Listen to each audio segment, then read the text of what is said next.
7h37, c'est l'heure du commentaire de M. Richard Martineau. Bonjour, vous faites tirer des voyages dans le sud. Vous m'en donneriez un que je le prendrais pas. Savez-vous pourquoi? Ah! Savez-vous pourquoi? Non, mais je veux le savoir. Parce qu'à longueur d'année, je vis à Las Republicas del Bananas. Las Republicas del Bananas. Jean Charest dit qu'on n'a pas besoin de commission d'enquête. Et savez-vous quoi? Ses députés, ses ministres l'appuient. Las Republicas del Bananas. La commission Bastarache nous a appris que si vous aviez un collecteur de fonds du Parti libéral dans votre famille, vous pouviez être nommé juge. Oui. On apprend aujourd'hui qu'on peut même être nommé ministre. Je parle bien sûr de Tony Tomassi. Alors, Tony Tomassi, aujourd'hui, dans la presse, Yves Boisvert fait le parcours de l'ex-ministre Tony Tomassi. Alors, il a fait un bac en Sciences Po qui n'a pas terminé. Il a été candidat poteau pour les conservateurs à 22 ans. Évidemment, il n'a pas été élu parce qu'on l'a envoyé à l'abattoir. Il a travaillé pendant quelques années dans l'entreprise de construction de sa famille. Et après ça, en 2003, il a été élu au Parti libéral. Et en 2008, il a été nommé ministre. Tout le monde était super surpris en disant, voyons donc, ce gars-là, il n'a absolument pas le coffre d'être ministre. Il n'a pas le passé. Pourquoi il a été ministre? Ben oui. Je ne le sais pas. Tout ce que je sais, c'est que son père, Donato Tomassi, est un important organisateur financier pour le Parti libéral. Las Republicas del Bananas! Oh, c'est peut-être juste un hasard, ça, Richard. Voyons, tu vois des affaires, toi. Alors, Tony Tomassi, des accusations criminelles, fraude et abus de confiance, il se promenait avec une carte de crédit de l'agence de sécurité BCIA. Mais c'est bizarre, ça. Qui connaissait bien BCIA? Yvan Delorme, l'ex-chef de police. Avant d'être nommé chef de police, il a été vu 2 fois dans des restaurants avec le boss de BCIA qui s'appelait Luigi Coretti. Regardons ça. Et là, quand il est devenu chef de police, M. Delorme, qui il a donné un contrat? BCIA, Luigi Coretti. Quel hasard incroyable!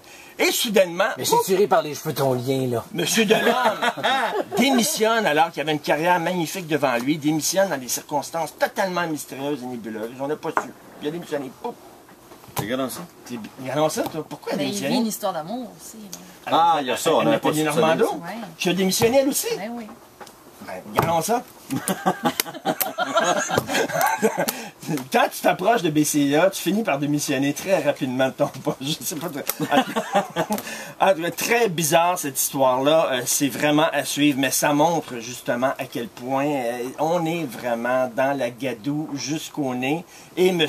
Charest dit encore qu'on n'a pas besoin de commission d'enquête. J'aime bien l'utilisation du mot gadou. Gadoue. Qui fait plus propre. Plus propre qu'un autre mot qu'on pourrait utiliser, qui serait peut-être moins propre. Petite nouvelle un peu plus légère, celle-là. J'aime bien la légère. Je sais dire ce mot-là.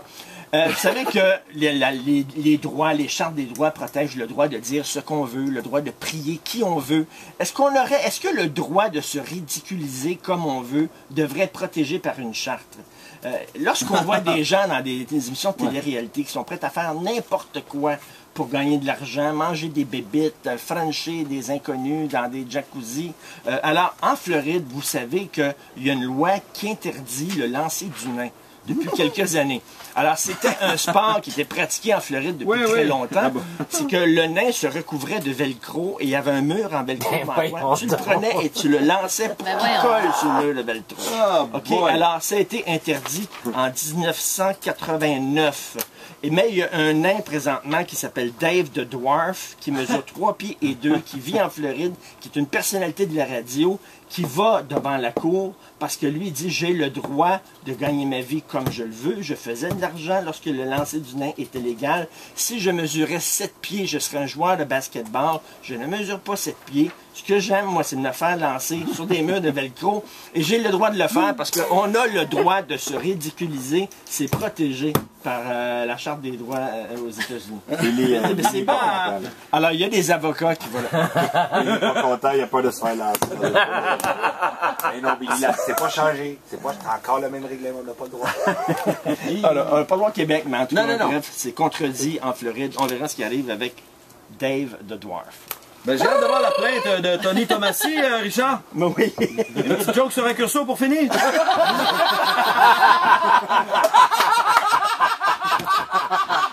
Merci beaucoup, Richard.